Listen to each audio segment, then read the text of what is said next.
Hello and welcome. This is NTA Tuesday Live and I'm Cyril Stover. Tonight we shall be revisiting October the 1st and Nigeria at 63 with introspection into the journey so far. A nation full of potential that became a young sovereign state in 1960 and claiming its place in the Committee of Nations. That independence was threatened by a civil war that almost brought it to its knees, but the resilience and commitment of the people to one Nigeria prevailed.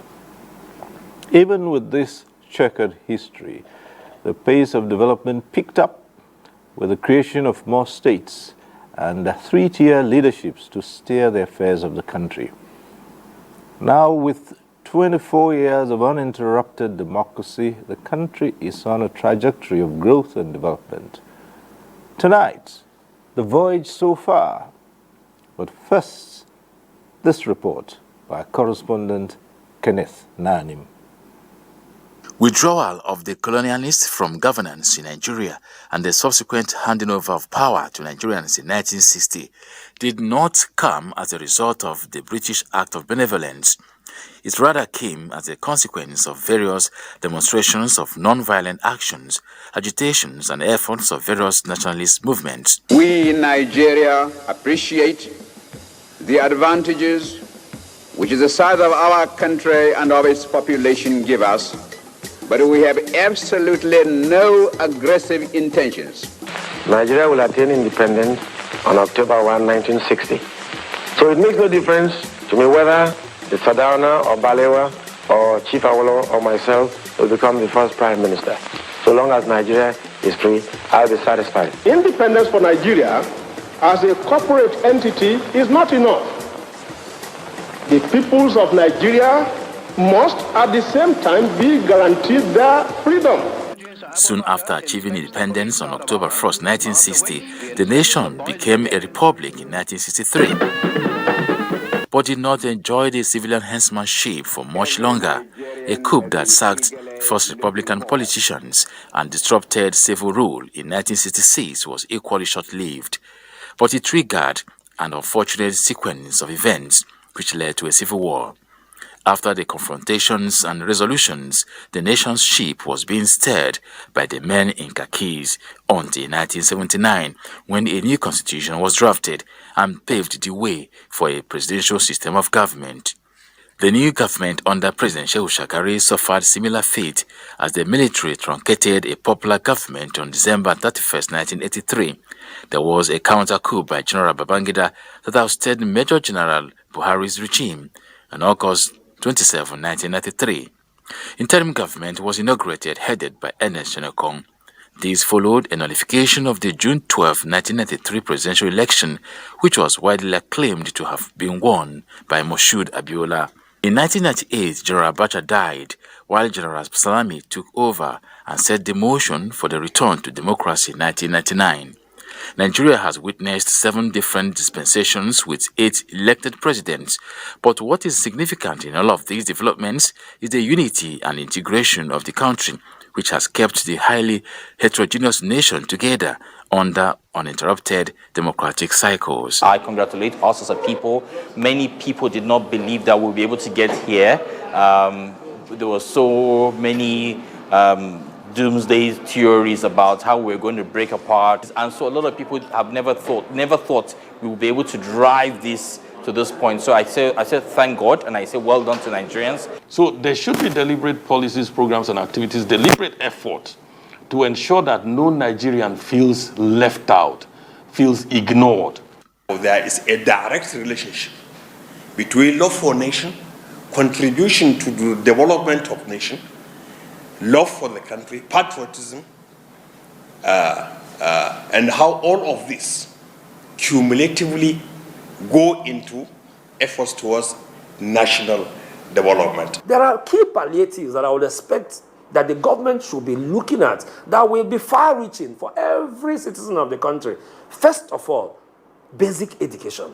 To make primary and secondary education free, there should be basic primary healthcare facilities that are available across Nigeria. President Tinubu's administration is just 4 months old, but has promised to toe the lines of Nigeria's founding fathers in building a more united Nigeria.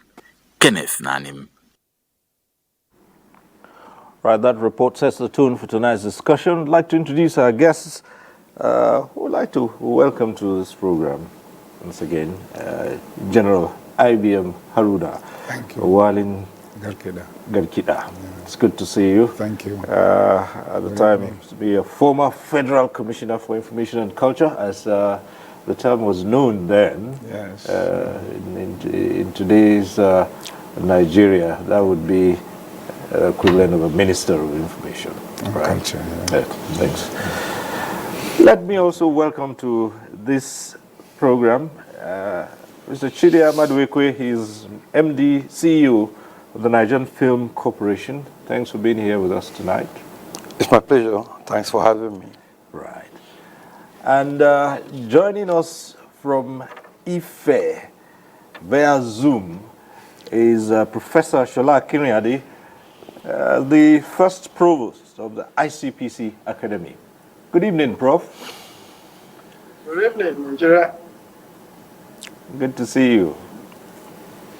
My pleasure, sir. Right. All right. So tonight it's the journey so far, more like going down memory lane and looking at where we are today and where we want to be as a nation. This program at some point will be interactive, means you can join in the conversation, but at that time we'll remind you of the process and the procedure. But for now, let's begin to look at the issues. And General Haruna, Nigeria, 63 years of independence. What's your overall assessment since we became a sovereign state? Well, my assessment is to look back the 63 years, what Nigeria has meant to me and what role I have played in it. At independence, I was a young cadet about to be commissioned into the Nigerian Army, an army that has just been built by the British as Second War, First World War contingents. I was glad that I entered the Nigerian Independence as a young man, as a youth, and became an actor. All the political and military upheavals.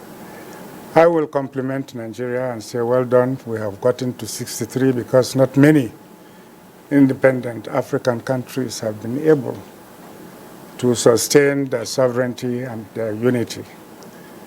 Our national anthem has enjoined us to be one nation bound in freedom, peace, and unity. We have kept that unity. We've been facing the problems. We have rationally drawn up constitutions that have kept us together. And we are free to draw up amendments or new provisions within that constitution. We have grown from 3 regions to 4 regions to 36 states and Federal Capital Territory as 37 states. We are facing our problems of the economy, of security, of being a strong participant in the pursuing world order in peace, and we make our contributions as a nation. So I have good reasons to say I've grown through this country. Nigeria is growing well, getting very sophisticated, solving its own problem, and making contributions to the world. So I say kudos and well done. It has not been easy, and sacrifices have been made. Okay, thanks so much. But Mr. Amaduekwe, let's come to you and your assessment of these past 63 years of Thank you.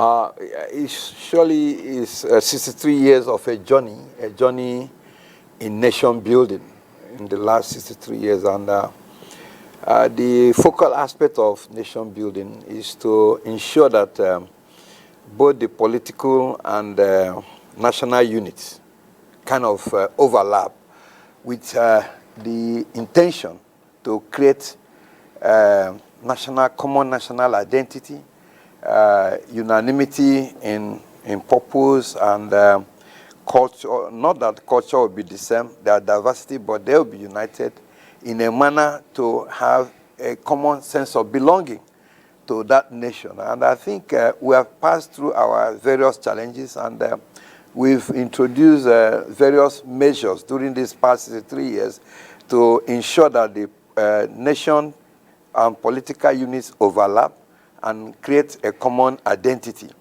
And institutions have been built to ensure that that common identity is in place. There is room for improvement, like in any circle of life.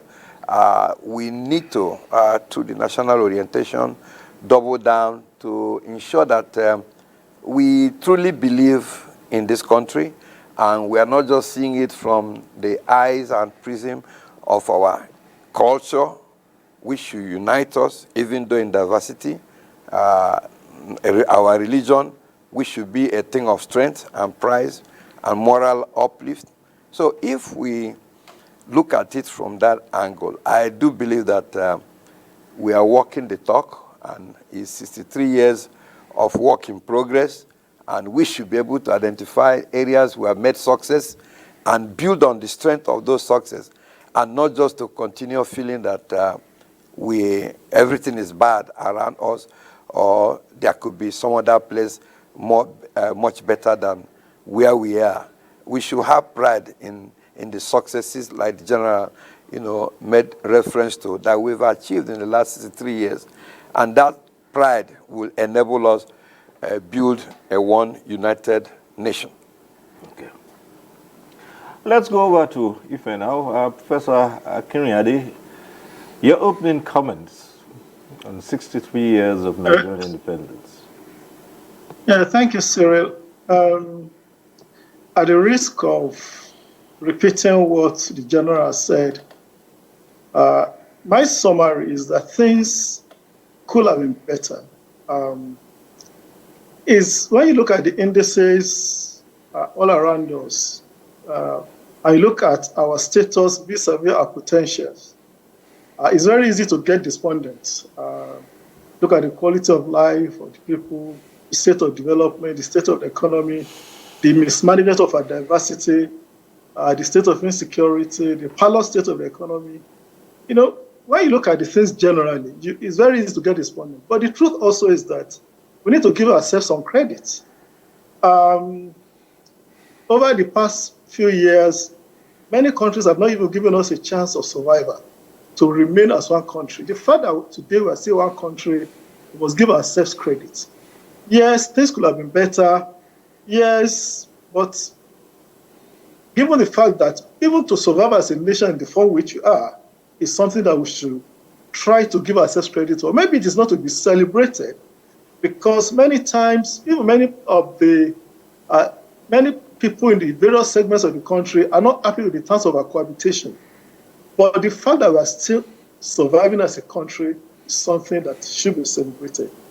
We should work on the state of our affairs. We should work on getting things better. We should manage our diversity better. But we have a starting point today to get better. So, yes, 63 years, we might not be where we ought to be, but certainly we are where, we could be better. And things could be better if we manage our economy ourselves very well. All right, thank you so much, gentlemen. And so many of those areas we would be looking at. For instance, let's consider at this point the various forms of administration that this country has been through. After independence, there was the parliamentary system, and that was jettisoned. Now it's the presidential system of government that has been practiced. And if you look at it, the various periods where military came into governance. How have all these prepared this country for where it is and shaped what it is today? What we have come through since independence, having the system of government being challenged by the fact that elections that were carried out between the regions, the sentiments that was flowing within the diverse peoples of this country turned out to be blowing some ill wind because of electioneering malpractices, and also the general feeling that the political leadership generally had not secured high moral practice in the polity. So there was a strong feeling of discontent flowing from dishonesty, poor leadership, lack of consistent direction towards which the country was to pursue. The diversities led us to conflicts that became violent, conflicts that were seen as being ethnocentric in nationalism rather than patriotic dispensation to united Nigeria. So we've had to face this problem of managing our diversity in order to ensure that the sovereignty of one people as Nigeria is contained. That has led us to a variety of changes in the constituents of the Federation, from 4 to about, say, 37 today, and also the distribution of power, the sharing of power within the constituencies, and the change, as you noted, from parliamentary system to presidential system. There was the fear that the parliamentary system can be so enticing and stability of the country could not be ensured, because we've had that practice. And the cabinet can be wooed to differences and break up, and consequently will lose instability in the continuity of government. I think we have tried in testing the parliamentary system, and we saw that with the attitude or disposition of Africans, that we need strong center to be able to hold the diverse communities and ethnic nationalities. We have come through it. It's not a perfect state of things, and I think that we continue to pursue the search for perfection of the system of government and to bring about prosperity and stability. And I think these challenges has been noted by the democracy we are now practicing to ensure that we can see a clear way in achieving national unity, peace and security in diversity. And these are the issues that will challenge every government that is voted in for a term of 4 years and a maximum term of 8 years. We are evolving. We are coalescing within the unity. We are expressing ourselves within the space of freedom that we can sustain.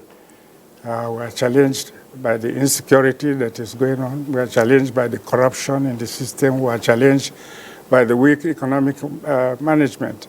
But that's the purpose of government. And government, if it lives to its bidding and to its mandate, is for the control of the people, for their own well-being. The functional departments of government, legislature, executive, judiciary, and the people must work in tandem in order to make progress.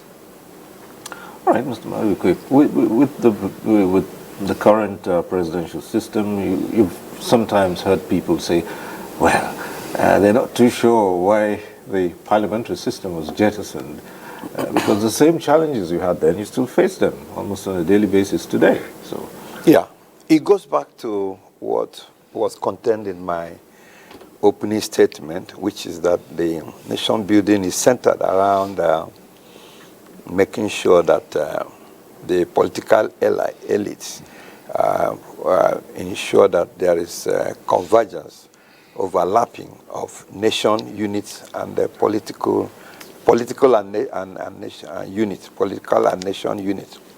Once we depart from there with a view of building a common identity, we keep going around the circle. We felt that the parliamentary system was not okay because probably powers tend to gravitate to outside to the corner regions rather than the center. So we needed a strong. But right now there is agitation towards devolution of power, not even to the regions, maybe to the states, giving some measure of control to see how each state can progress, or region, really. That's why we even have the contraction of the 6 geopolitical zone, to see how each zone probably can come together and move at their own pace. So you realize that fundamentally we shifted from the understanding of nation building as it involves overlapping of political and nation units and focus on common identity. If we are to focus on that, this issue of common identity, it will help us overcome those normal challenges that will be there.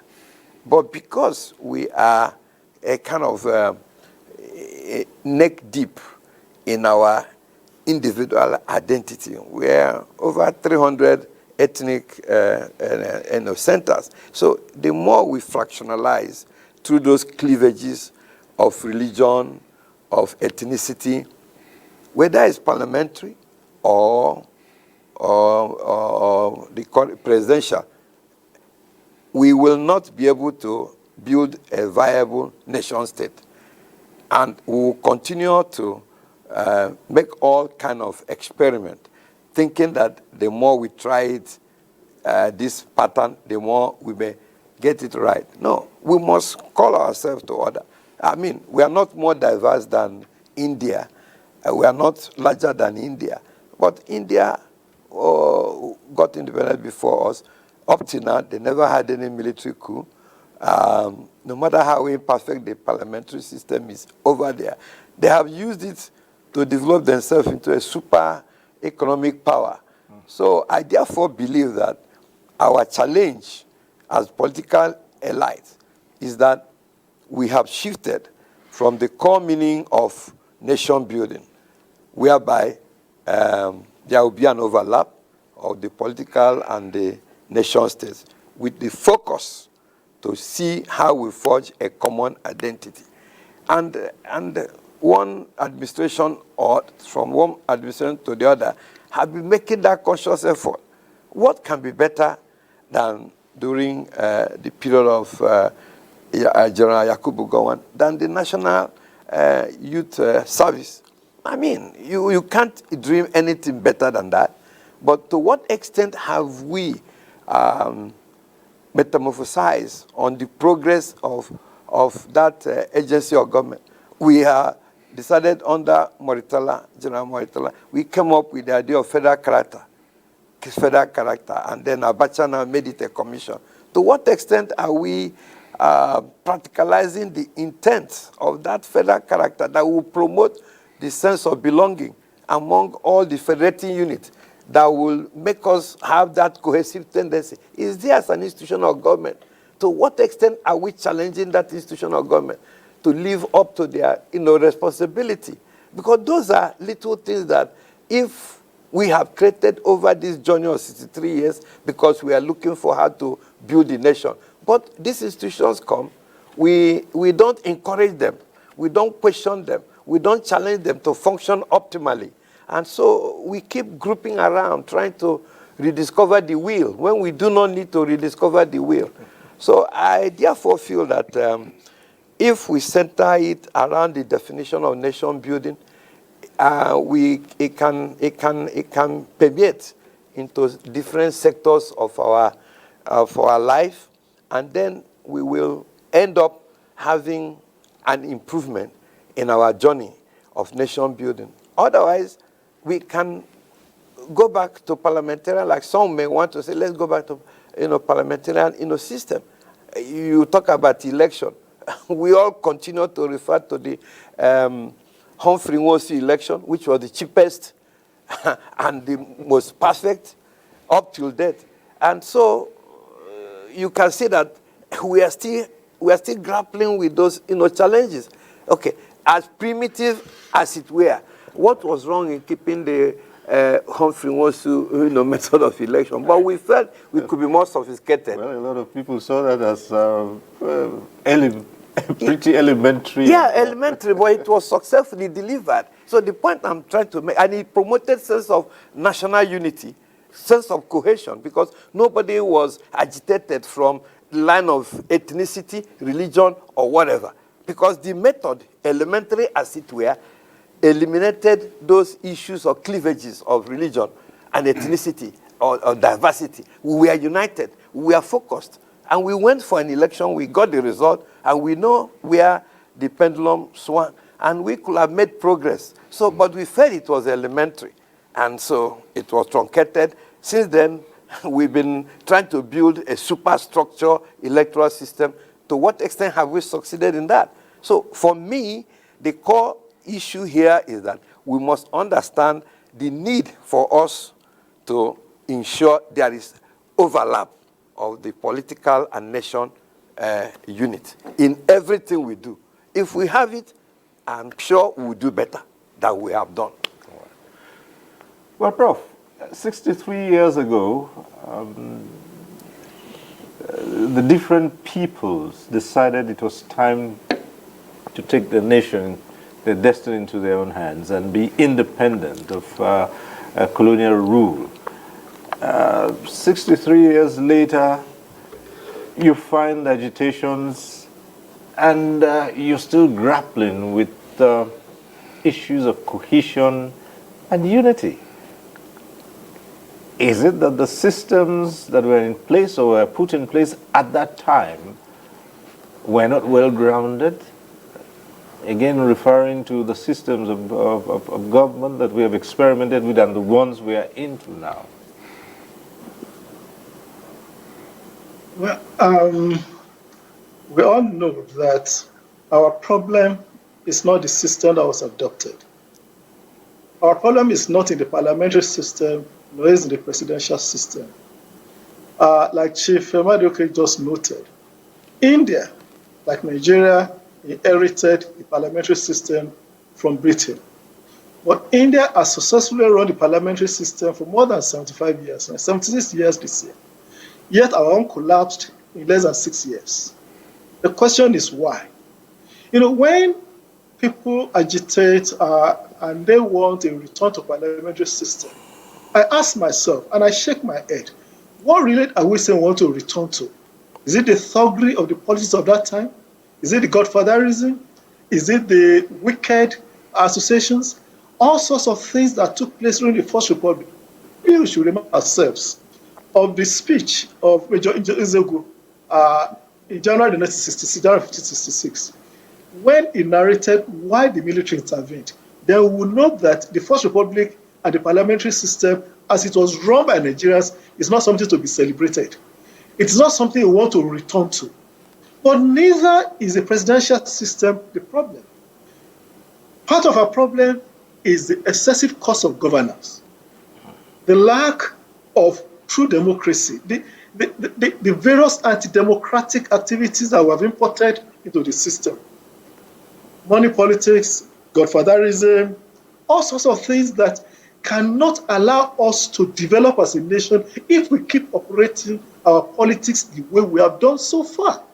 Sir, politics is supposed to aggregate the wishes of the people. But do we have that kind of aggregation today with the way we are playing our politics? At the end of the day, we need to engage in urgent political reform that will bring us back to the path of sanity. We need to change the mindset, not just of the people, but also of our leaders, as to what it means to be in government. It's what it means to be the leader of the people, what it means to lead the people. We need to address those issues in a way that is honest. And a starting point could be the full implementation, honest implementation of the Muhammad Uwais report on the political system. If we can just implement that, then we will know that we are starting to get our country back in our own hands. Until we begin to have an honest discussion of the situation of our country, we have a long way to go. Sirs, we need to address the issue of how do we, as a people, believe in the country? How do we subscribe to the notion of one nation, one people? We need to manage our diversities well. We need to take advantage of the diversity in such a way that we make everybody to feel a sense of belonging. Until we begin to do that, sirs, it is a long way away for us. But at the end of the day, our leaders will not come from heaven. They will come from among us here. General Haruna is there. He's been there. He was there. I'm sure he was part of the big players in the in the governments that came after 1966. These are people that have seen it all, and they can tell you that what they've seen is not what they should be seeing.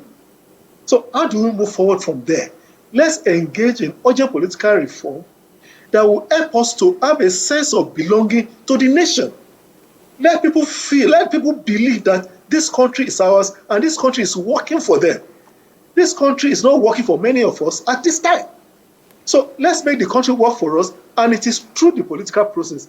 Neither is it the parliamentary nor the presidential system that is the problem.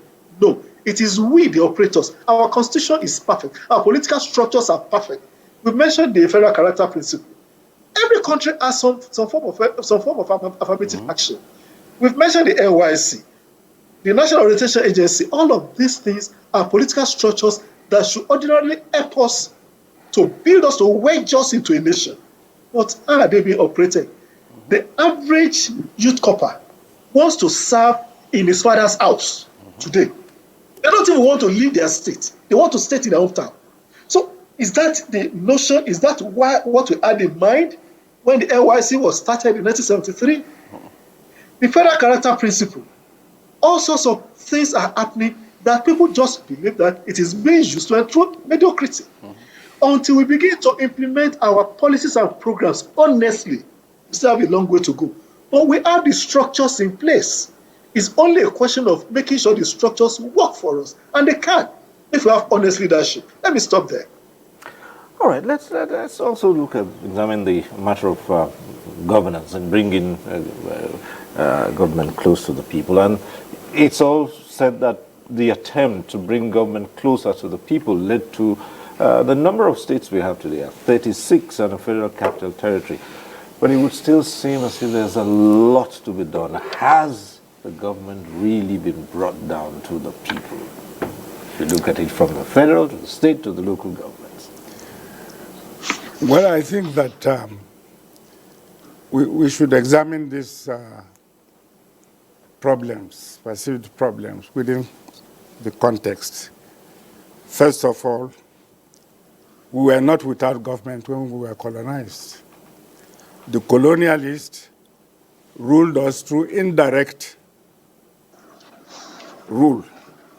That is to say, they were on top of our traditional governance and governments, and they are ruling through them and with their cooperation.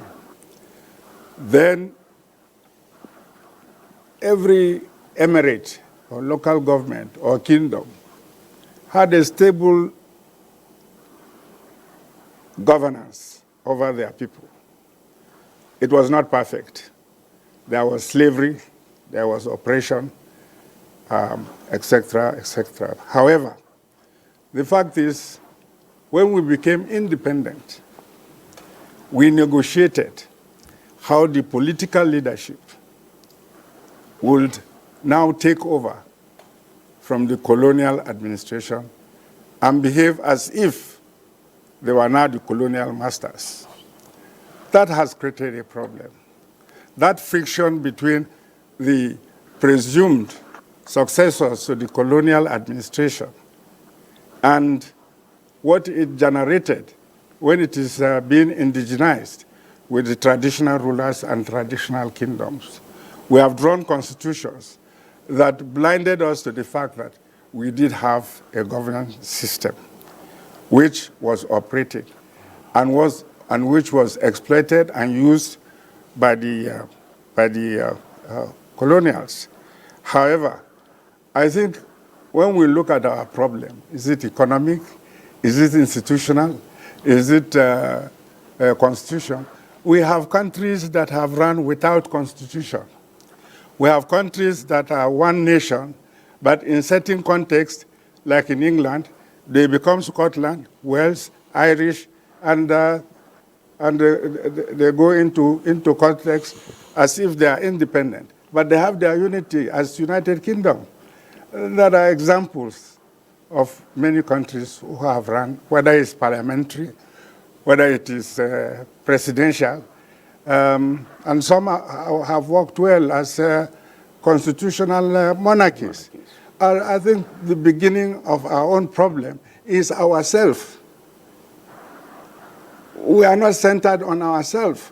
We are centered in borrowing systems and borrowing methods, and not really carving circumstances of governance that suits us.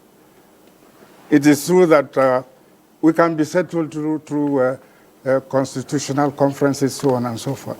But the moment you divert from the true values that are credited by the people through their cultures, you have missed the road, because you cannot become American. They have their circumstances. You cannot become England. They have different circumstances. But we will remain Africans, and we must draw things that work within us, not only as Africans. For us here, we are 400, or about 400 nationalities. We have some subterranean cultures that differs from many others. So I think governance, if it comes to what has been stated in our directive principles, is the welfare of the people. Let's have things rooted from the people. Today, you cannot really ascertain who are the distinctive constituents of the federal government. Is this the state and the federation? Is it the local government and the national entities? So the journey continues. We've done this journey. We have been in this journey for 63 years. Some countries have been there in 200 years and more, centuries. They have not settled the issues of unemployment or poverty in their own domain or conflicts amongst their people. These things are perpetuated. They live in time and grow in time, and we have to adjust ourselves, educate and enlighten our people to face these contemporary problems. I think the issue is us. We must define what we are, what we want to be, what we want our generations to be or to become in course of time. And we apply whatever is available to us as instruments to get to those goals. So it brings a question, Madupi. Who are we? Who do we want to be? And where do we want to be? We are God's unique creation that found ourselves together in a beautiful country called Nigeria that is heavily blessed with tremendous, capabilities, enablers. It's just for us to have a kind of embrace and then rediscover ourselves and leapfrog into the future, which I think we can, because every administration, try to challenge the status quo with a kind of some determination and some new set of belief that they can do better. And we need to believe in those, in our administrations as they come. Part of our worst underpinning is that we don't even believe in our administrations, in our government, in ourselves. So once we don't believe in ourselves, it is not possible to have the best that the country, has already, made, provision for by nature or by nurture. So we need to engage ourselves, to believe in ourselves, to just know that we are here. And God did not make mistake to bring us to this geographical landmass called Nigeria.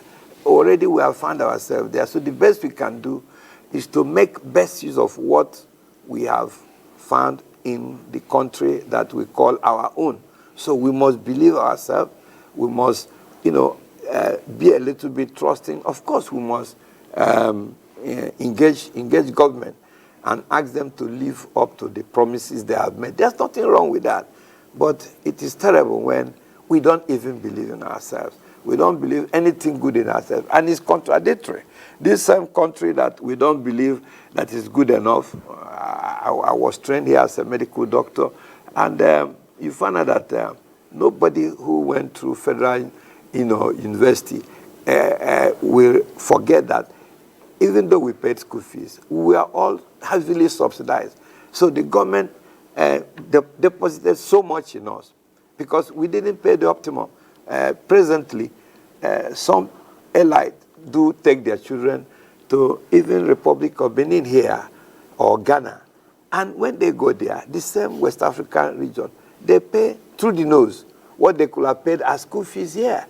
And they don't hold any complaint. So why is it that, take, for example, the issue of school fees. Why can't we understand that, the government is subsidizing? I appreciate that. But we just say government is doing nothing. And we don't even appreciate passing through those tertiary institutions and the little government have done. The same people who have passed through what they regard as the worst tertiary institution in Nigeria, they get, as my younger colleagues, they get recruited into the health services of other nations. They don't even go there to go through any other training. They just go there, sit exam, pass, based on the knowledge they were impacted here in Nigeria. So which means these institutions we are condemning that are of no good actually impacted some, good knowledge into those colleagues that decide to go outside the country to look for greener pastures. So we must believe in ourselves and know that it is good here. And then it's our family. It's within us. You don't carry a family every time to the market square. Even when you don't eat at night, you sit within your family to say, okay, we are challenged, but this is the process we are engaged in order to overcome our challenge. So we must go back to that family level, family model, see Nigeria as our family, and then look inwardly to address those issues. And when we do that, I believe we will surely, in this journey of nation building, locate ourselves at, by the time, maybe this is 63rd anniversary of our independence, by the time we are 65, 70, we probably will break the jinx. We have a large teeming youth population, and we must focus on this youth population. We must focus. We must come up with new parameters of addressing their need or what they consider to be their contemporary desire, because they are the one that will in the next 10 years, 20 years, by the time this country is celebrating the 73rd independence or 83rd independence, they are the ones that will be the productive demography. So what are we doing? What are we doing? Because they are quite large, and we must be able to contain their energy. So we must again rediscover ourselves in attending to youth issues in a manner that they have that sense of belonging, they believe in their government, and not always on the road protesting every little thing, even the policeman just stopping you to check your paper, you get agitated, you get angry, you know. So we must do certain things to minimize the level of anger among our populace. Well, that brings me to the question of what's always been talked about, the vision of the founding fathers. At what point did those who succeeded the founding fathers begin to lose part of that vision, of that dream? Was it not properly enunciated, or were the circumstances just different, and a whole new generation succeeded the founding fathers, and they had to contend with other issues which were not foreseen? Prof. Good question. One thing we must remember is that Nigeria is a collection of nationalities, hundreds of nationalities, that find ourselves wedged into one country. Before independence, we had traditional rulers whose territories, whose spheres of influence extended beyond the current boundaries of Nigeria. Those who themselves were potentates in their own person, their own authority, their own person. And they ruled over countries, they ruled over territories. So we should not forget that fact, that we are a collection of nationalities, each one with its own history, each one with its own desires for future, who now find themselves into one country. Remember the statement of Chief Awolowo and some of his contemporaries that Nigeria is not a nation but a geographical expression. So those who were defining the founding fathers' vision, were they speaking for themselves? Were they speaking for a country that was not even in existence? We must recognize our diversities and embrace it. If we don't embrace our diversity, we have a long way to go. We're not a country in the sense of a nation. We are nationalities. But we're not the only one in the world. There are several others. In fact, most countries combine nationalities. We mentioned the case of the United Kingdom of Great Britain and Northern Ireland. The Welsh are a separate country. The Scots are a separate country. The Irish are a separate country from England. But they've embraced their diversities. They have their own issues. They have their own problems. We talked about the creation of states. Every state that is created produces these new minorities. Every local government that is created produces new minorities. All of this is evidence that it's not multiplicity of subnationalities that will solve our problem. Rather, it is embracing what we have now and admitting that we must work together to create a nation that will work for all of us, not by seeking to get out of it, but by seeking to make the best of it. The truth is, we cannot continue to create states and create local governments as people have been clamoring for. Each time one is created, a new minority comes into place. If we look at some states like Lagos, even Osun, some in Nasarawa, they've created local government development areas, which are even dividing the local governments further. But have they brought development to the people? Your answer is as good as mine. All we've done is to create new sources of expenditure, new chairman of local government, new councillors, new retinue of staff, new expenses from the same pot of money that is coming to the state. So we need to ask ourselves, at what point did we lose it? Because the question is, did we even ever have it?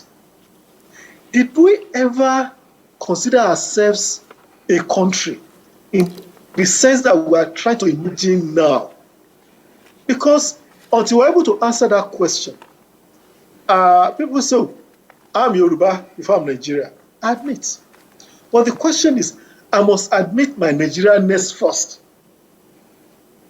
Until we do that, and as long as we continue to see ourselves as belonging to our small ethnic groups, our small nationalities, there's no Nigeria in the sense of one Nigeria that Gowan was talking about. And did we lose it? The question is, did we even have it? Because in the 60s, know what happened by 66? The country broke into pieces.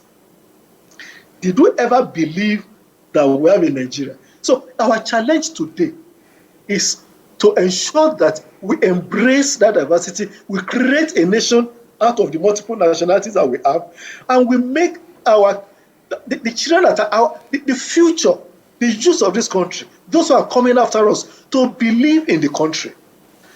You know, when I'm outside the country, this is the way I dress. You must know me as a Nigerian. I was at the UN a couple of days ago. I was dressed like this with my cap and everything. I addressed the session that I addressed like this. So I admit who I am as a Nigerian. People, the moment they say you're a Nigerian.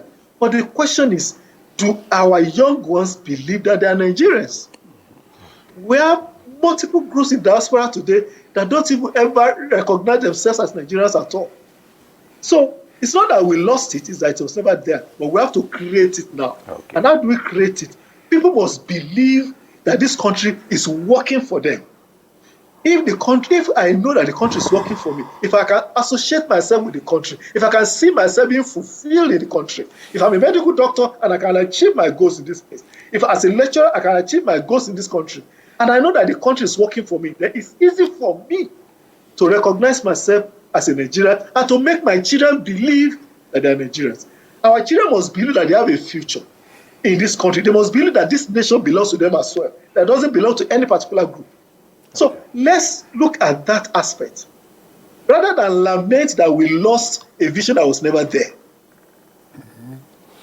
Maybe some of the generation of my uncle, my big father, sir, will think that they believe that, but I don't think in the way we are defining it, that even the so-called founding fathers, the Zik, the Awolowos, the Balewas, the Sadanos, actually conceived Nigeria the way we are thinking about it. Okay. Because if they could utter that statement as far back as 1947, that Nigeria is not a country but a collection of nationalities, then it means that maybe we really never believed there's a Nigeria.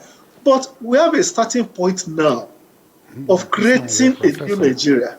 We have a starting point now to make those who are coming after to believe in what we are doing, to believe in this country.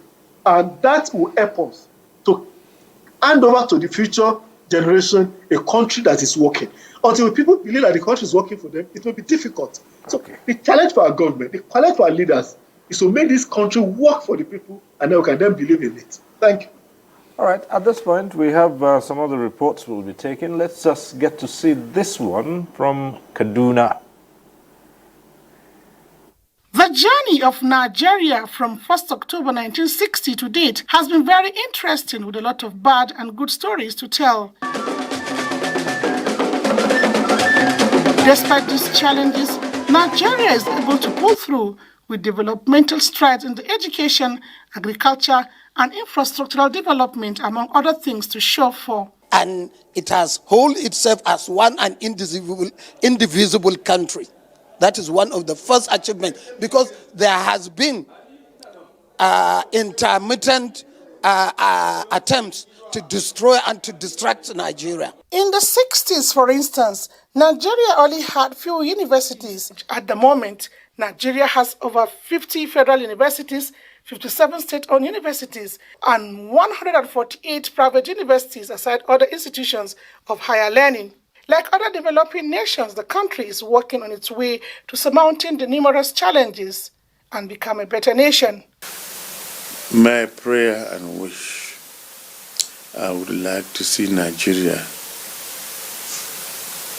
trying to accept each other as brothers and sisters. We are all brothers. We are all Adam's children. We are brothers across borders. You can be a Muslim, you can be a Christian, you can be Hausa, you can be Yoruba, whatever is your tribe.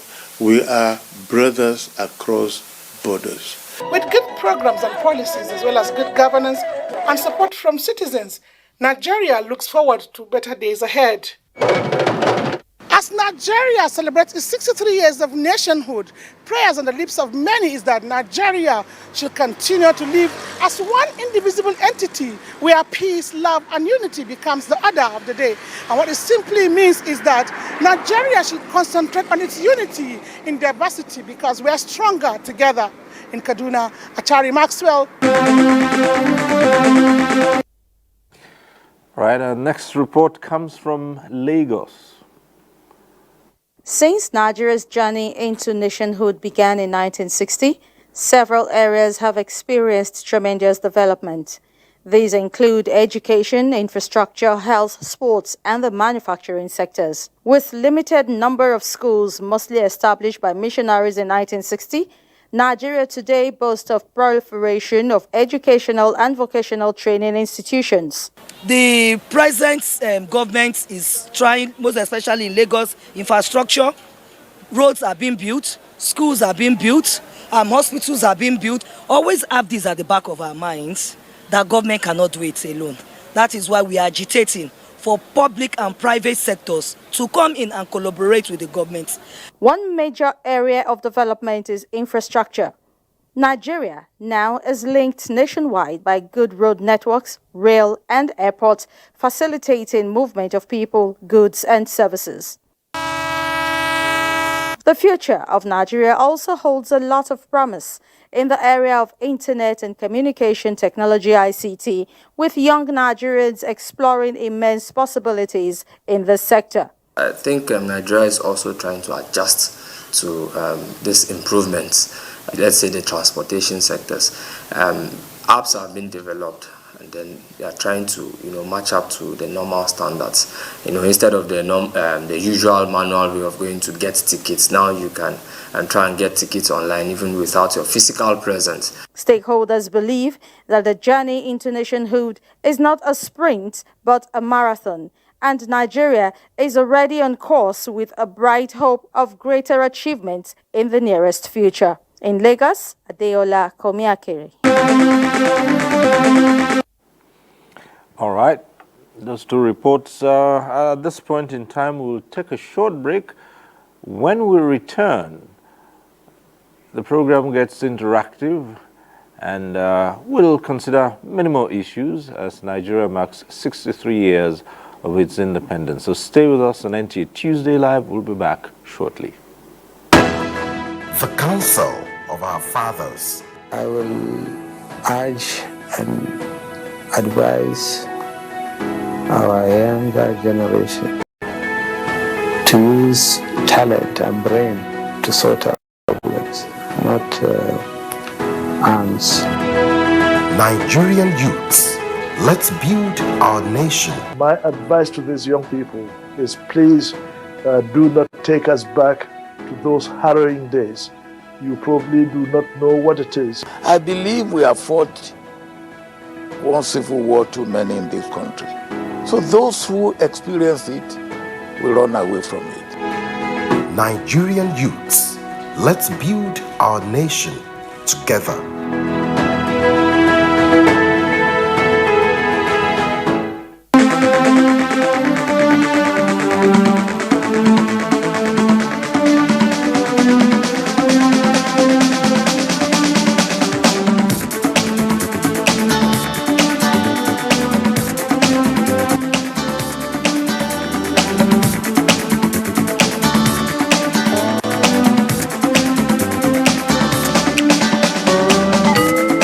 NTA Tuesday Live, a network issue-oriented innovation talk show.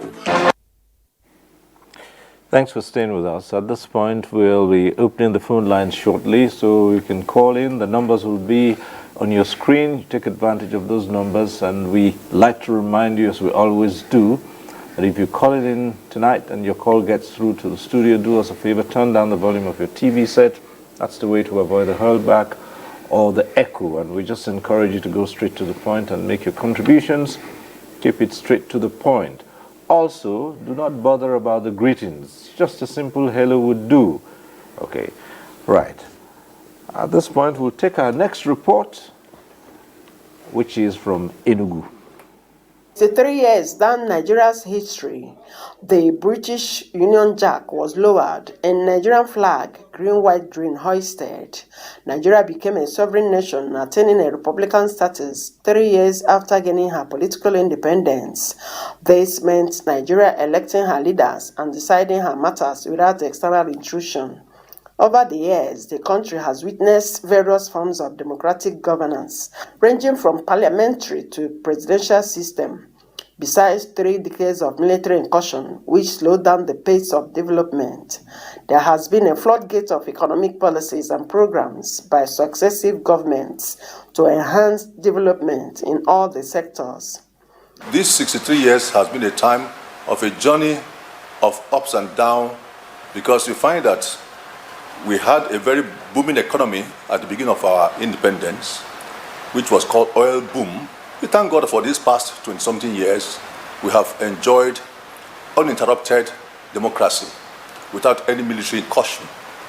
That is one of the things we thank God for. It means Nigerians have become matured in democratical government. On the way forward, some Nigerians believe that the diversification of the economy will help minimize the rate of unemployment. I thank God for Nigeria today.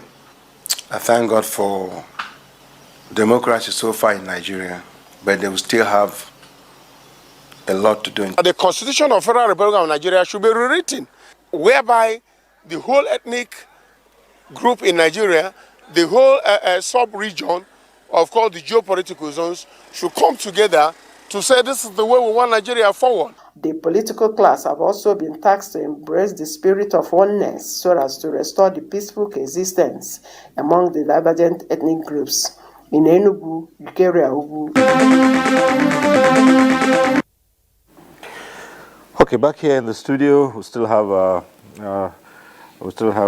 General IBM Haruna, Dr. Chidia Maduekwe, and Professor Akinriade. But let's start off from this part of it, Dr. Chidia Maduekwe.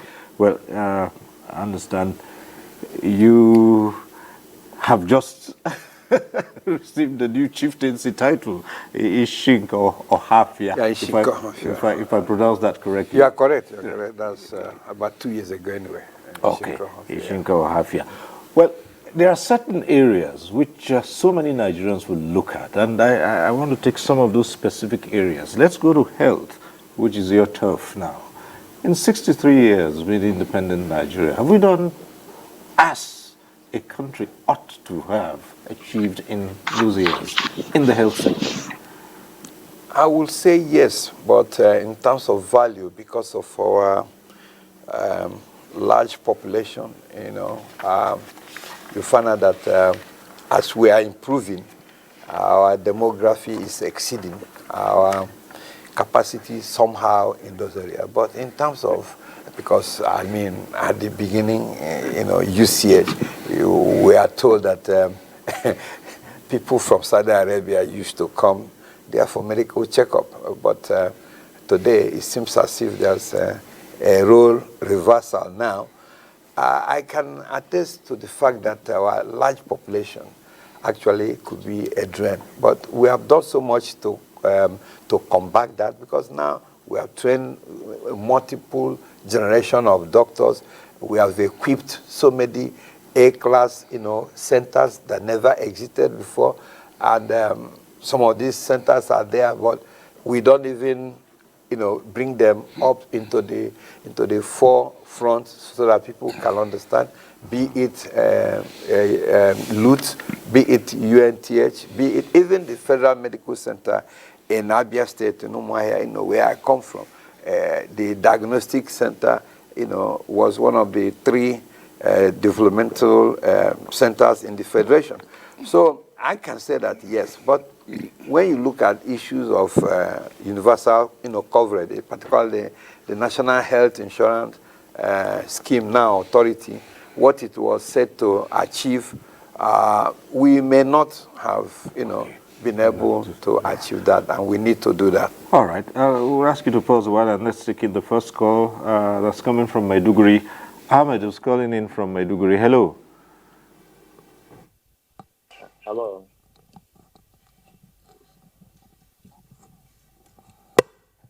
Hello, Mr. Tio. Good to see you. Hello, Mr. Tio. Good to see you tonight. Hello, can you hear me? Hello, Mr. Tio. Can you hear me? Hello, Okay. Mr. Tio. Can you hear me? No. I'm hearing you. We'll have to try this Hello, again. Hello, Mr. Tio. Hello, hello. I think perhaps we'll have to work on that connection so that we can get to hear. Hello, hello, Mr. Tio. Right. Check the audio. Hello? Hello? Ahmed, Ahmed, I'm afraid I'm going to have to call back if you can. Mr. Tio, can you hear? I'm calling from Maiduguri.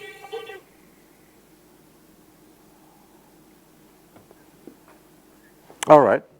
I'm sorry, but you may have to call back, and so hopefully the line will be a little bit clearer and more audible.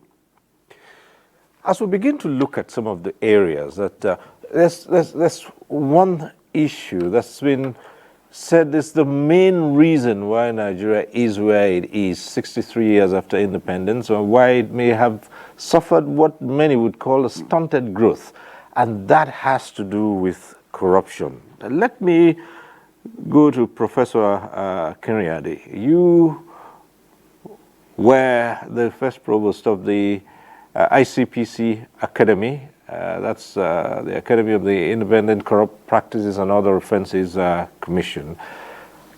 How deeply rooted has this challenge been, and how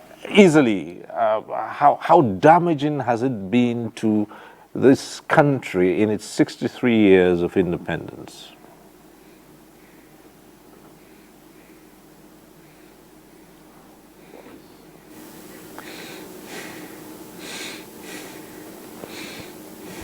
Damaging to national development. Corruption has been part and parcel of our society since pre-independence period, and it has continued. It has damaged our potential for development, destroyed infrastructure, killed self-esteem, damaged the governance system. If you look at the overall impact of corruption in this country, it's something that calls for tears for us as a nation, as a people. But I will say one thing: in recent years, we've made some progress in addressing corruption. Is a feature of every society, every part of the world. It's not, Nigeria does not hold the franchise to corruption. We are not the only country. But the problem is, people do not see efforts to fight it, or those who are caught, the sanction has not been as effective, or has not had the deterrent effect that it ought to have. But I say one thing: when people lament that, oh, the ICPC is not doing much, EFCC is not doing anything, they are doing selective prosecution, I said, imagine that these agencies are not there. What would have been the state of corruption in this country? In 2020, the ICPC published the first Nigeria Corruption Index, which was an attempt to measure corruption internally, not just depend on external measurements, the Transparency International, and also the Moebrami Index and all that.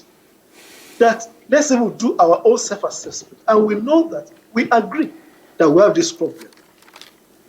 But let's give it to some of our past governments that they try to create an enabling environment for our anti-corruption agencies to work.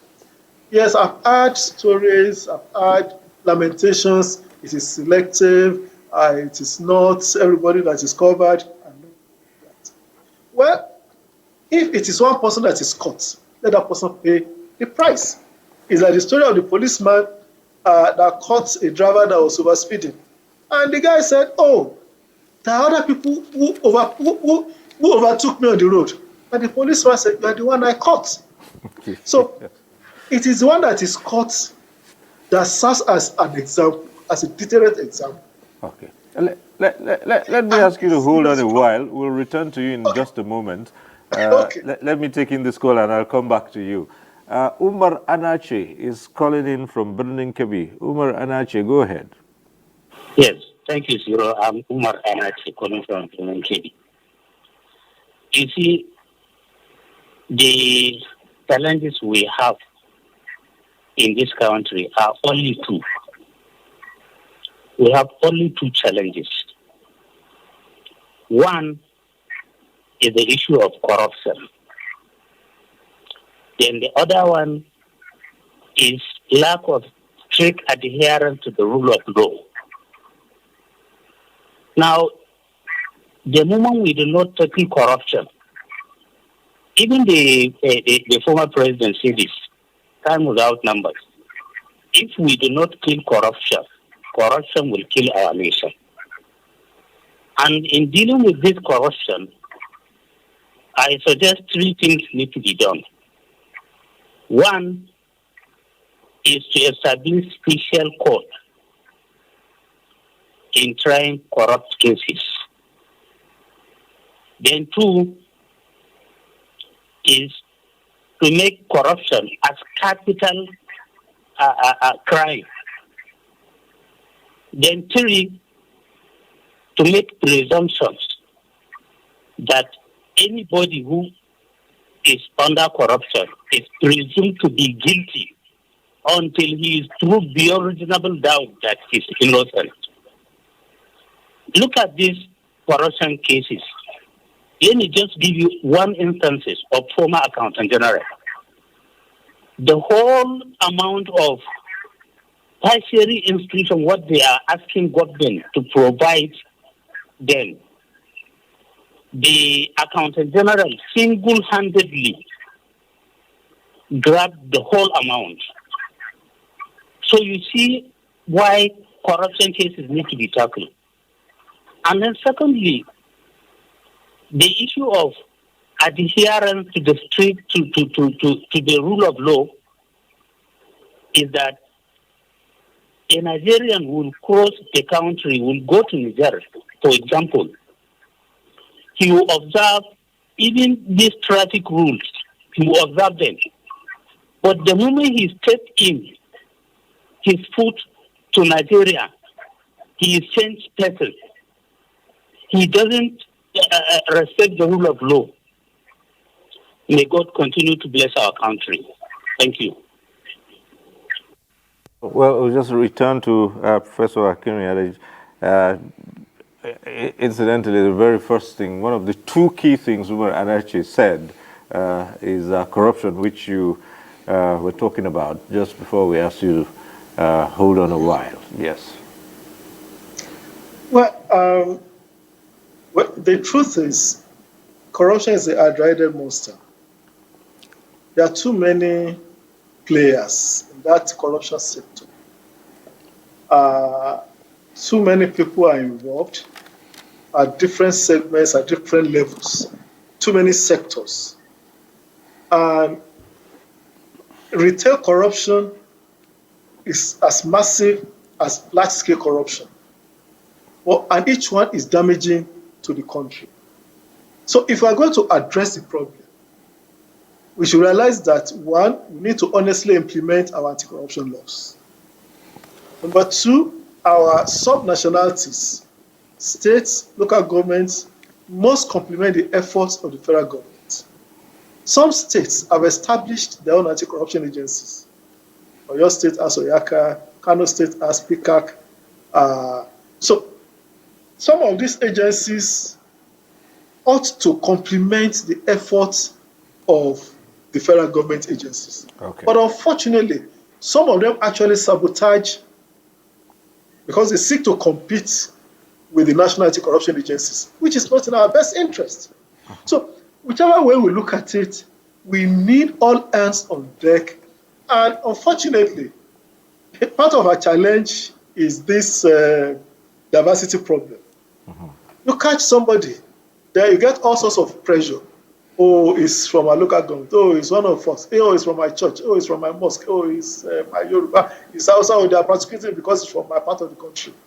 Until we outgrow all those sentiments, all those primordial sentiments, that a thief is a thief, even if he's a member of a church, it should be recognized as one. Until we recognize that fact and go beyond it, we'll continue to suffer. Okay. But let's give it to our anti-corruption agencies today. I can speak for ICPC that the honest intention of the managers of ICPC today has been beyond what you can. I mean, there's no doubt as to the integrity of the organization. Okay, all right. But they cannot do it alone. They need us. All right, thanks. Let's return to the phones now. We have Samuel calling in from Lagos. Is Samuel there? Oh. I am so much interested in your discussion, but I want to chip in like this, just to follow what the last speaker said. Nigeria should make corruption a capital punishment, and anybody that is found guilty should be barred from holding any public office in Nigeria. Look at the issue of oil subsidy scam. To me, I sincerely believe, and strongly too, that those that were scamming this subsidy are well known by Nigerians. And yet, nobody talks about them. Instead, the common man is made to pay for the things of those at the highest level, which to me, I believe it shouldn't be so, because these people would have been caught to return all this money they collected. They are here with us, and we know all of them. So if we are to make any headway, these are some of the steps we will take. And the other one, the recent Labour Congress TUC, palliatives given only to federal workers, and then the state councils are asked to come back and meet the governors for negotiation. To me, I see this as also corruption, because the federal government removed the fuel subsidy. Why now calling on the state to come and pay the state civil servant? I think the 35,000 would have gone to both local government, state, and the federal workers. After all, it was the federal government that did this. Why should the state come and pay for it? I don't understand. I would like somebody, one of the discussants, to also put me right. Thank you very much. Thank you, Samuel. We'll go into those issues at some other point in time. But back here in the studio, General Haruna, you're a lawyer. So in the matter of corruption having dented the country's efforts at development, say, is it a question of inadequate laws? Are we not a law-abiding people? We've also heard about rule of law, and modern-day Nigeria does not respect the rule of law. Okay, just before you take on that, we just take this call quickly. Osagi from Benin, and then you can come back and address the issue of the law and corruption. Hello, Osagi, are you there? Yeah. Hello. Yeah, I'm here. Good evening, sir. Osagi. Hello, good evening. Yes, good evening. Hello, go ahead. Good evening. I love the program you're doing. I'm calling from Benin. Yeah. Please, if we are talking about corruption, the art of corruption can be defined as greed. And one of the greed we have,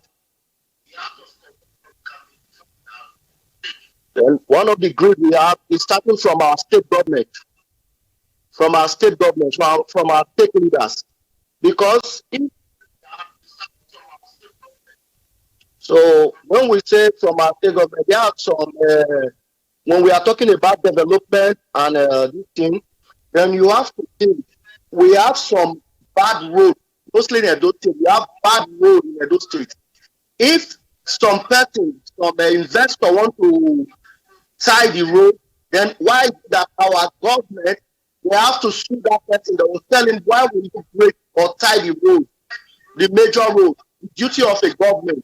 An individual want to carry it out, then the government has to sue the person. Why?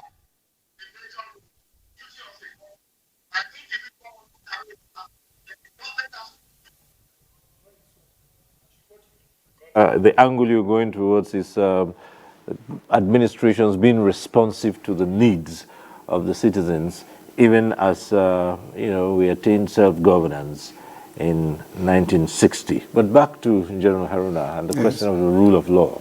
Yeah. Oh, we have adequate laws. Laws can apply if the environment and those who manage the law exercise within the perception of the rule, the procedures of the law. But in our context, you know that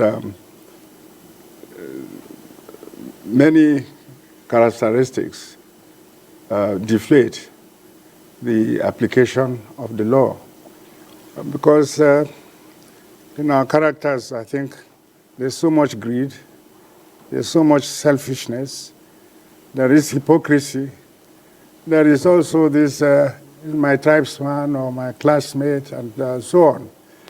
The law gets perverted, not because there's no machinery or to apply it, or there's no judicial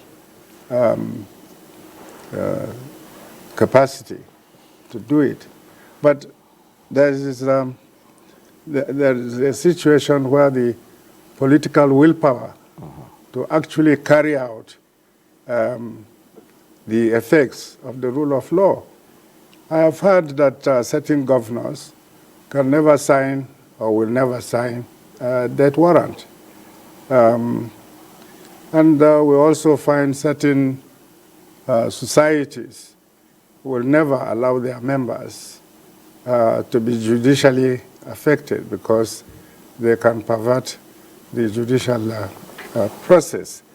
So there is this hypocrisy in our society. There is this greed, there is this selfishness, there's self-interest, and it's so difficult if there is no equality, before the law. What's happened to the former president of the United States cannot happen here in our present circumstances. What is happening to, say, Madueke in London, a very strong minister in Nigeria and former president of the oil cartel, because people think that there are certain people who are above the law. And as long as that continues, it is very difficult. Okay.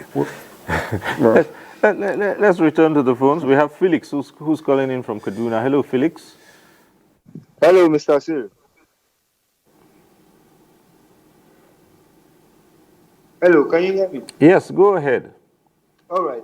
So I'm saying, Nigeria, the problem with us, first of all, you see, if we're talking of the electoral process, the transparency is not enough for us.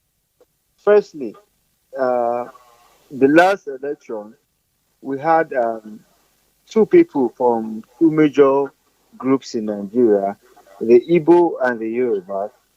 Now, this other part, the Igbos feel cheated, and the Yorubas will tell you that, look, this is the time for change.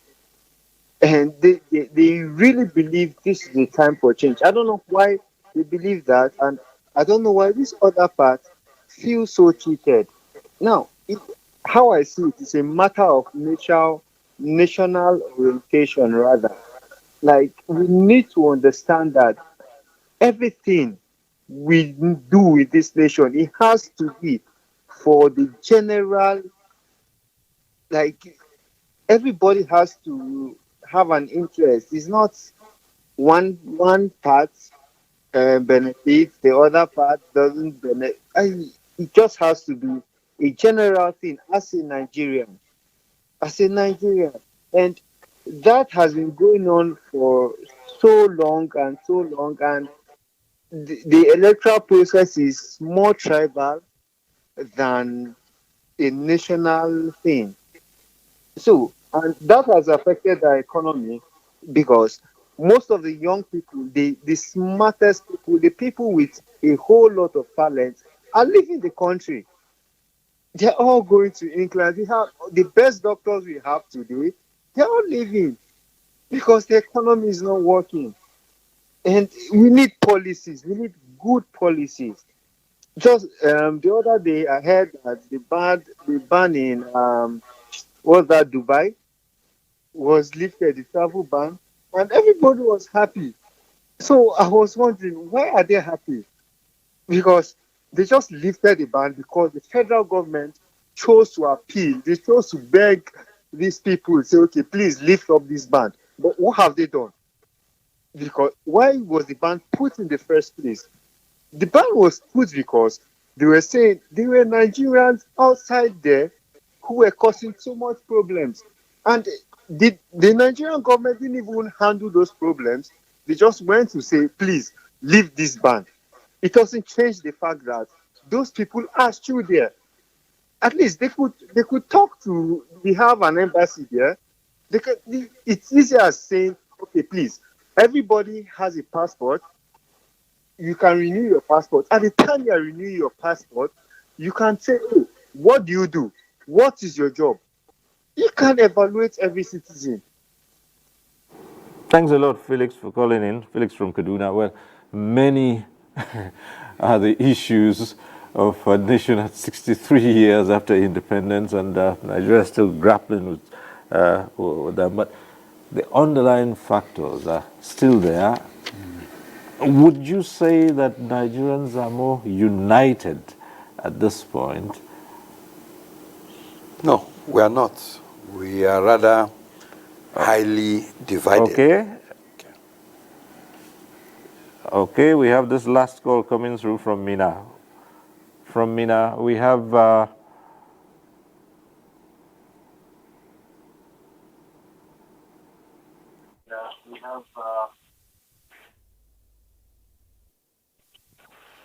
Can you hear me? Yes. Good evening. Yes, could you introduce yourself quickly? Yeah, this is Jerry from Mina. Go right ahead. Go ahead, Jerry. Yeah, I can hear you. My contribution is this. My contribution is that concerning how Nigeria will move forward.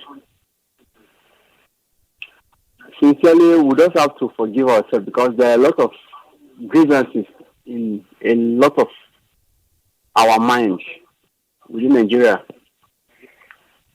I came to discover that so many pain, what we are passing through today, why our nation is not growing because of some of those grievances. And the only way we can grow is to see how things will come up so that we can embrace each other and show love to each other so we can move on.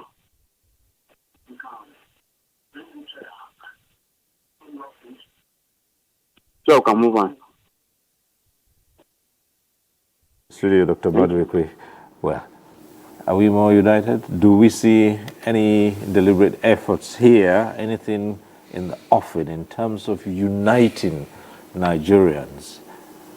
For whatever reason that may not be very easy to explain, I don't think we are more united now the cleavages are so pronounced. So how is the nation addressing those cleavages? Do we see anything by the administration, for instance, by those who run the affairs of the Nigerian state? Yeah, we can reset the button. There's no doubt about that. And in resetting the button, we need to refocus in terms of where do we start now to address the issue. And I think that the government should, excuse me, the government should be able to look at the youth demography, focus in them massively with many innovative administrative policies, and see how we can, because we cannot stop corruption overnight.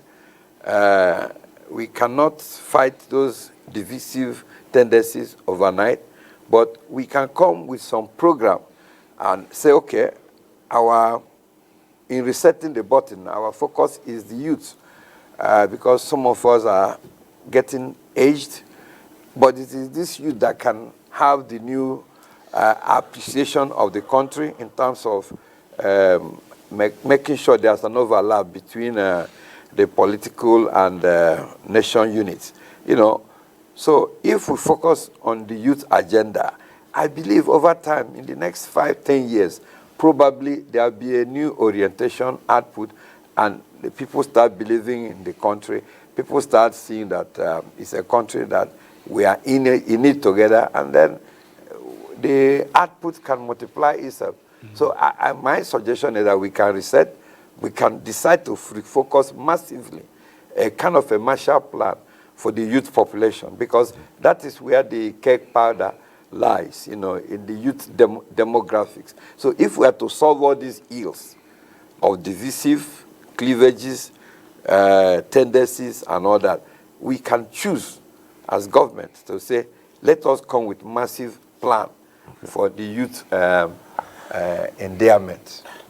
General, one thing we cannot overlook in this discussion is that within these 63 years, the nation had gone to war with itself, literally speaking, a civil war which came out of. Today, the nation is in another kind of war, fighting an insurgency, fighting terrorism.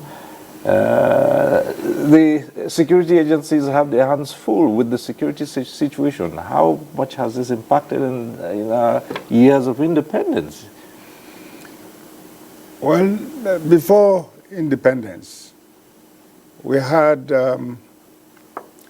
some kind of terrorism or subversive actions, which grew out of the experience of election 1965.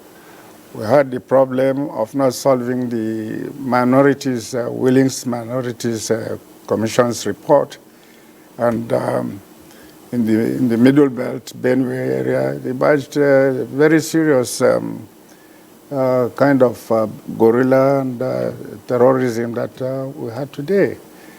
I think that what has emerged today in present time, where we have security threats as opposed to the civil war which we had. The civil war arose out of very severe challenge to our sovereignty and constitutionality. The vision of our leaders before independence, and where they negotiated at conferences, was to have a federation, not a unitary government or a confederal government. And through the Civil War, we had leaders who were pursuing this axis. But again, our present threats have come out of pure lack of good leadership and management of our resources, as well as lack of active challenge to the threats of security which the nation has had. This one, unlike the 1966 one, that threatened our survival as a federation, the present one threatens our survival, not just as a sovereign state, but the capacity to run a government. The challenges in the various sub-regions of the Federation are not being met with the proper resolve to overcome them. And this is a clear case where the government has lacked the will and the hypocrisy in use of the military or the police and other security services. There is no synergy, there is no collaboration. So it's as if it's a trick game that is being played on the Nigerian state. And I think that we have a renewed hope. Let's hope that there will be a resolve to really tackle these issues, because if they are not tackled, Nigeria cannot get the position it deserved in the African continent or in the world. Well, Professor, I've heard people say, why shouldn't a people who have decided to be citizens of a nation, why shouldn't they discuss the terms of that relationship? I think we should. We need to discuss the terms of our cohabitation. We need to decide the terms of our coexistence as a people. We had the national conference during the last few months of President Jonathan. And unfortunately, despite all the efforts that went into it, the report was consigned to the shelves. I don't think that was a good step. I'm sorry, I don't know if that was a good step on the part of the last administration. I think we need to dialogue and ask ourselves, what are the terms of our coexistence? Because that will also help us to believe in the nation. Because if we agree on the terms of our coexistence, then it is easy for us to subscribe to whatever we agree to. If we don't agree, I always laugh when I read the Constitution, say, we the people. I say, when did we agree? He said, we the people agree to give ourselves this Constitution. And I asked myself, when did we have that discussion? The people that General Abacha assembled in 1997 or when? So let's have that dialogue that will encourage the people to subscribe to the notion of a nation. And let me say this. This government is new. It's less than 6 months. It's just about 4 months in office. So we also need to give it time. They have seen what we have gone through in the last several years. And I'm sure that the principals in the government also know what the areas of challenges are. And if they feel the pulse of the people, they will know that, yes, we need to dialogue on the future of this nation. But it's too early in the life of this administration to start that discussion. With the current challenges we are facing, that they're trying to resolve, trying to restructure the economy to make it work for all of us, it's too much to expect that we'll start that kind of national conference at this time. But it is something that should be part and parcel of the plan for this administration. Let's dialogue. Because you don't lose anything by dialogue. Nothing. If you don't, you actually create more problem. So, yes, we should dialogue, but when is the question. All right. I don't think at this time, it's the right time, not when this administration is still trying to settle down. Maybe when we've gone a couple of months, we've overcome the current challenges, first subsidy today, no subsidy tomorrow, and all that. When we've overcome that and we begin to stabilize, then let's begin to talk about the future as well, because we cannot wish it away. It's not possible. We cannot wish it away. We cannot wish our problems away. Problems don't disappear. They have to be resolved. And the process of resolving involves all of us coming together as a people to discuss. It's not too much. Okay. All right, but Dr. Maduekwe, Nigeria is not new to these discussions by whatever name we choose to call them, national conference. We've had a number of those in the past, and it just seemed that it was for the sake of talking, and that's it. Yeah, that's why I did mention earlier on that we're not trying to reinvent the wheel. We have tried these things, either starting from parliamentary system and moving to presidential, it didn't work, or national, conferences, like you mentioned many times, and we didn't take anything from it. The issue here is that, and like the last speaker, the professor also did raise, we cannot just be going around on this issue of talks.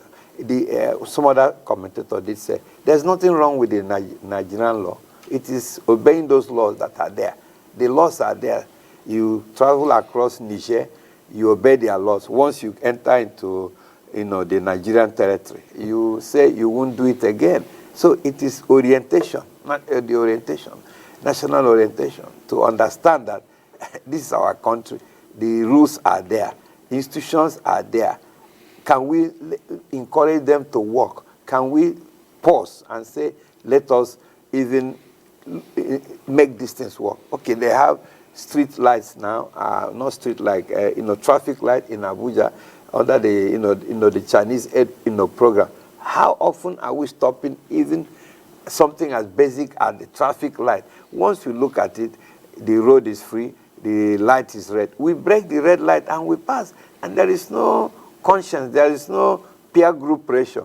There is no, you won't say police to come and chase you and stop you, but just even the peer group pressure by either the occupants of the car, the passengers saying, no, wait now, let this light turn green, so that we can gradually accumulate this capacity over time. That's why I think actually that if government can come with massive policy pronouncement that is focusing on reorienting the youth, probably over time, we can start, grappling with a new, nation. Because it's like where you planted trees or plants, some are growing old and withering away.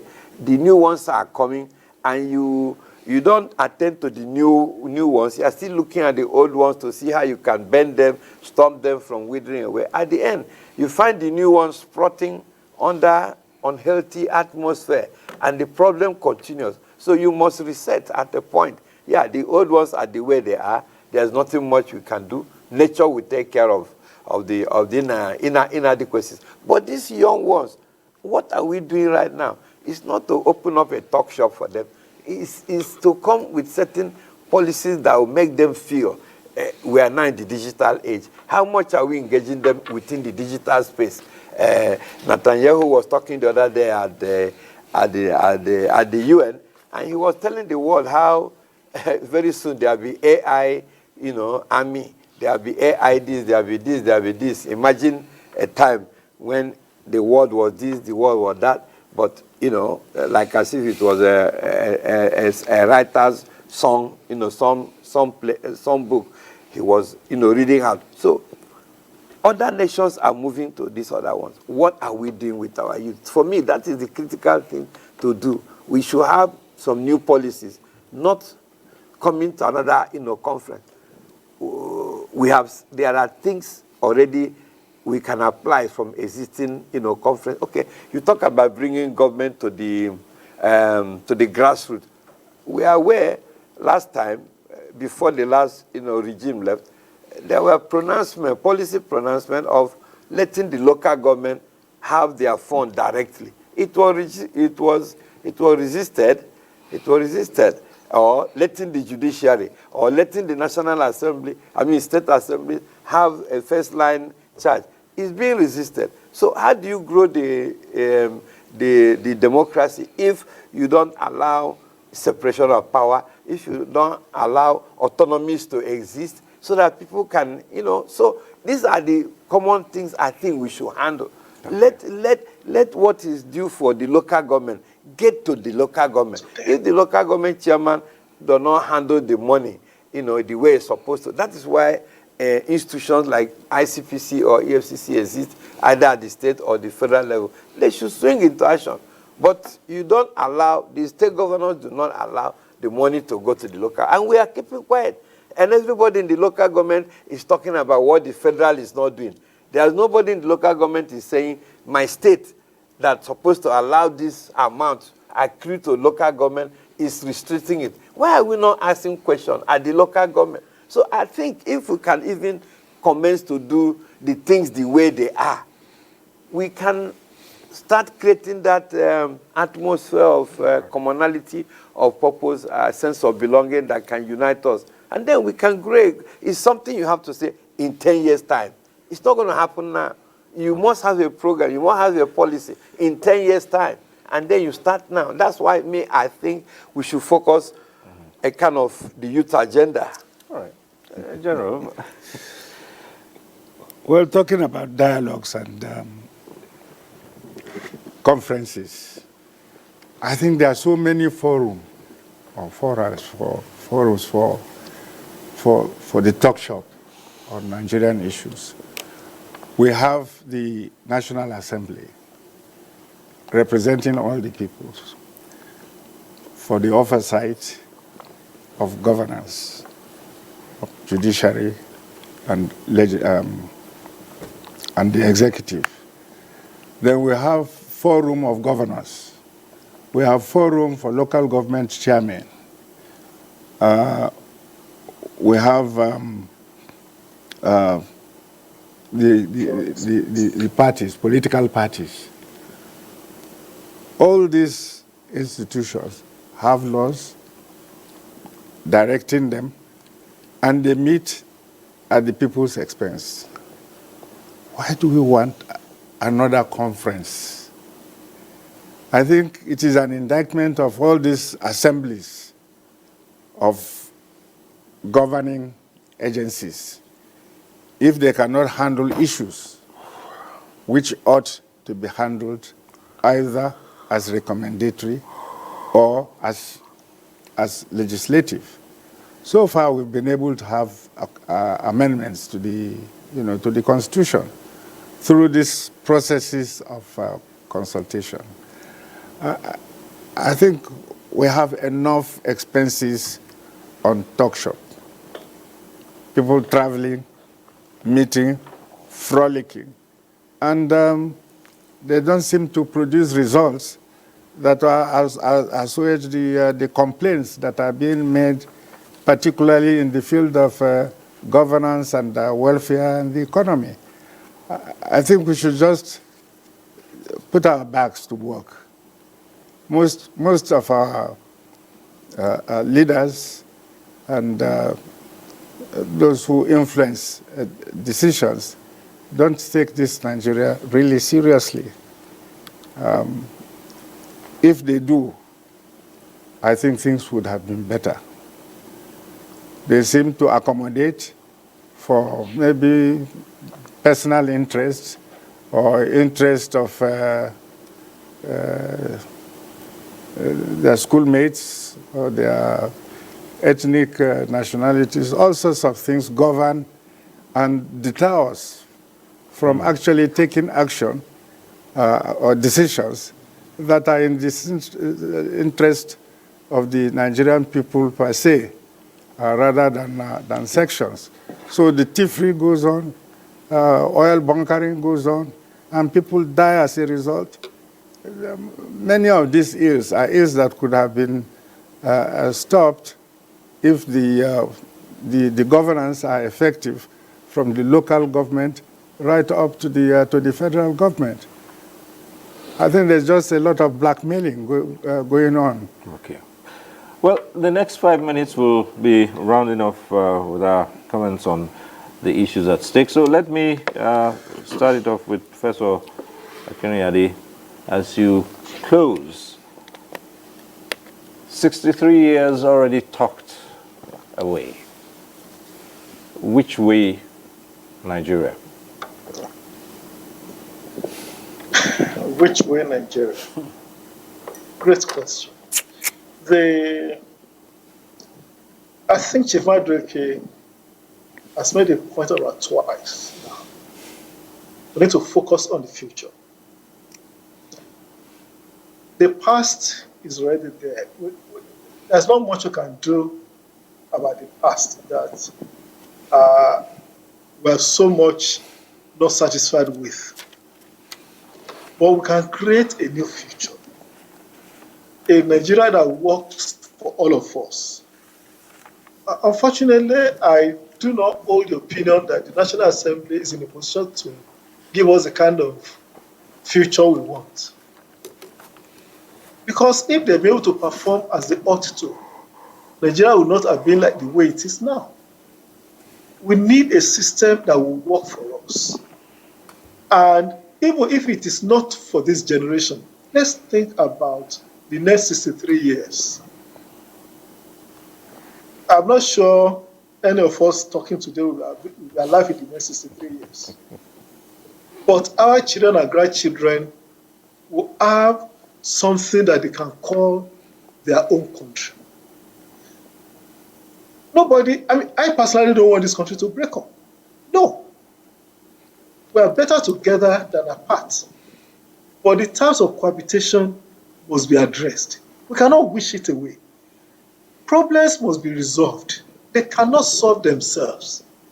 If we have been working with the current governance structures in the last 24 years and the agitations are still there, it shows that something is not working the way it ought to. And that we need to face that fact. Until we face that fact, we'll be deceiving ourselves. All right. Let's grasp this thing in our hands. Let's hold the future in our hands and tackle it frontally so that in the next 5 years, we will not come back to this problem. Okay. In 7 years, we'll be 70. We shouldn't be talking about this again. Okay, thank you so very much, Professor Shola Akinrinade, the first provost of the ICPC Academy, who joined us via Zoom from Ife. We thank you for being part of this program. Thank you. Thank you. All right. Dr. Madueke, your final comments in just a minute? Yeah, I just said that the first secret to success is one, believing in himself. And nothing changes in your life until you believe you can do things that are important to you. And if you have a low opinion of yourself, nobody else is likely to raise you up. So we must believe in ourselves. We must understand that we have found ourselves located in this geographical spread called Nigeria, and embrace ourselves and say we will do it differently and we can do it better. And let the past be the past. Right. That is my submission. We must believe in ourselves as we celebrate the 63rd year of our independence. All right. Thank you so very much, Dr. Chidia Madueke Ishinka Ohafia. Correct. Thank you very much for being part of this. Thank you. And last word, General. Well, last word is what underlies everything is people. People operate for people. The quality of people you have to lead or operate determine the courses of action and the result. This depends on the people.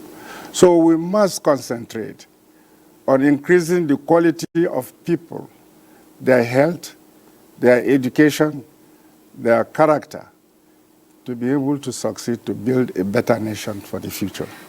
Well, thank you so much for your views, General IBM Haruna Waling Garkida. It's been interesting. Thank you. As usual, talking to you. Thank you very much. Thank you. Well, that's our program today. We thank you for watching. Next week, we'll be back. Then, Tuesday Live. I'm Cyril Stober. Bye for now.